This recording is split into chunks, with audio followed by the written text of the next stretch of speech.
வபரகாத்துஹு. அல்ஹம்துலில்லாஹ். கிருபையாளனாகிய அல்லாஹு தஆலா இந்த வருடத்தின் ரமலானை நம் அனைவரையும் அடைய செய்திருக்கிறான். குர்ஆன் இறங்கிய மாதமான இந்த ரமலானில் நாம் சூரத்துல் முஃமினூனுடைய தஃப்சீர் தொடரை பார்க்க இருக்கின்றோம். அதனுடைய ஆரம்பமாக பிஸ்மில்லாஹிர் ரஹ்மானிர் ரஹீம். قد أفلح المؤمنون الذين هم في صلاتهم خاشعين والذين هم عن اللغو معرضين والذين هم للزكاة فاعلون. இறை நம்பிக்கையாளர்கள் வெற்றியடைந்து விட்டனர். அவர்கள் தம் தொழுகையில் அச்சத்தோடும் இருப்பார்கள். வீணானதிலிருந்து அவர்கள் விலகி இருப்பார்கள். அவர்கள் ஜகாத் வழங்குவார்கள். இந்த வசனத்தில் அல்லாஹ் தஆலா இறை நம்பிக்கையாளர்களுடைய தன்மைகளை பற்றி சொல்லியிருக்கான். இன்னும் அல்லாஹ் தஆலா சொல்லக்கூடிய வார்த்தைகளை கவனிங்க. அவர்கள் வெற்றியடைந்து விட்டார்கள் அப்படின்னு சொல்லியிருக்கான். உண்மையான இறை நம்பிக்கையாளர்கள் எப்படி இருப்பாங்க அப்படின்னு சொன்னால், உள்ளச்சத்தோடு தொழுவாங்க, வீணான செயல்களிலிருந்து விலகி இருப்பாங்க, கட்டாயம் தர்மம் செய்வாங்க, இது போன்ற நற்காரியங்களை செய்வாங்க. உமர் இப்னு கத்தாப் ரலியல்லாஹு அன்ஹு அவங்க சொல்கிறாங்க, நபி ஸல்லல்லாஹு அலைஹி வஸல்லம் அவங்களுக்கு வஹி இறங்கக்கூடிய நேரத்தில் அவங்களுடைய முகத்திற்கு பக்கத்தில் தேனீகள் ரீங்காரம் செய்தால் என்ன சத்தம் கேட்குமோ அதை போன்ற சத்தம் கேட்கும். அப்படி ஒரு நாள் ரசூலுல்லாஹுக்கு வஹி இறங்கி கொண்டிருந்தது. நாங்கள் அங்கே காத்துக்கிட்டு இருந்தோம். அதற்கு பிறகு நபி அவங்க கிப்லாவை முன்னோக்கி அவங்களுடைய இரு கரங்களையும் துஆ செஞ்சாங்க. இறைவா, நன்மைகளை எங்களுக்கு அதிகப்படுத்துவாயாக, எங்களுக்கு குறைத்து விடாதே. ஈருலகிலும் எங்களை கண்ணியத்துடன் வாழ வைப்பாயாக, எங்களை இழிவுபடுத்தி விடாதே. செல்வங்களை எங்களுக்கு வழங்குவாயாக, எங்களுக்கு அதை தடை செய்து விடாதே அப்படின்னு துஆ செஞ்சுட்டு இன்னும் பல துஆக்களை செய்கிறாங்க. அதற்கு பிறகு ரசூலுல்லாஹி ஸல்லல்லாஹு அலைஹி வஸல்லம் அவங்க சொல்கிறாங்க, எனக்கு 10 வசனங்கள் இறக்கப்பட்டிருக்கு.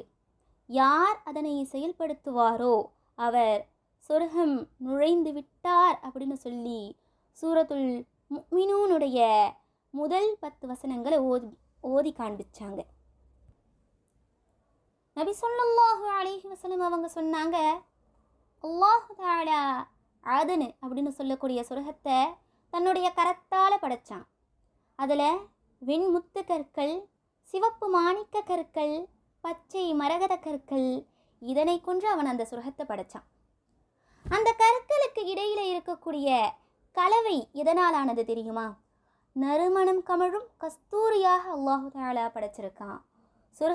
அந்த சொர்க்கத்தில் இருக்கக்கூடிய நதிகளில் இருக்கக்கூடிய கூழாங்கற்கள் முத்துகளாக அல்லாஹு தஆலா ஆக்கியிருக்கான். அதனுடைய பூண்டுகள் குங்குமப்பூவாக அல்லாஹு தஆலா ஆக்கியிருக்கான். இதற்கு பிறகு அல்லாஹு தஆலா அந்த சொர்க்கத்துக்கிட்ட சொல்கிறான், பேசு அப்படின்னு சொல்கிறான். அதற்கு அந்த சொர்க்கம் சொல்லுது, இறை நம்பிக்கையாளர்கள் வெற்றியடைந்து விட்டனர் அப்படின்னு சொல்லுது. அல்லாஹ் சொல்கிறான், எனது வல்லமையின் மீதும் மாண்பின் மீதும் ஆணையாக எந்த ஒரு கஞ்சனும் உன்னில் நுழைவதன் மூலம் என்னை நெருங்கிவிட முடியாது அப்படின்னு சொல்கிறான். இதற்கு பிறகு நபி ஸல்லல்லாஹு அலைஹி வஸல்லம் அவங்க ஒரு ஆயத்தை ஓதி காட்டுறாங்க. யார் தன் உள்ளத்தை கஞ்சத்தனத்திலிருந்து பாதுகாத்து விட்டாரோ அவர்கள் தான் வெற்றியாளர்கள் அப்படின்ற வசனத்தை ரசூலுல்லாஹ் ஓதி காண்பிக்கிறாங்க. இதன் மூலம் நம்ம என்ன விளங்கிக்கணும் அப்படின்னு சொன்னால், உண்மையான இறை நம்பிக்கையாளர்களுக்காக அந்த ஆதன் என்னும் சொர்க்கத்தை அல்லாஹ் படைச்சிருக்கான். இவங்களை தவிர இதில் வேற யாரும் நுழைய முடியாது அப்படின்னு அல்லாஹ் சொல்லிட்டான். இறை நம்பிக்கையாளர்களில் ஒரு மனிதர் எப்படி இருப்பார் தெரியுமா? தொழுகையை அச்சத்தோடு தொழுவார் அப்படின்னு அல்லாஹ் தஆலா சொல்லியிருக்கான். அதாவது தொழுகையில் உள்ளச்சம் ஏற்படணும் அப்படின்னா தொழுகைக்காக அவருடைய உள்ளம் தயாராக இருக்கணும். மற்ற வேலைகளுடைய சிந்தனையில் அவர் இருக்கக்கூடாது. மற்ற பணிகளை விட அவர் தொழுகைக்கு முதலிடம் கொடுக்கணும். அப்போதான் தொழுகை அவருக்கு மன நிறைவையும் கண் குளிர்ச்சியையும் தரும்.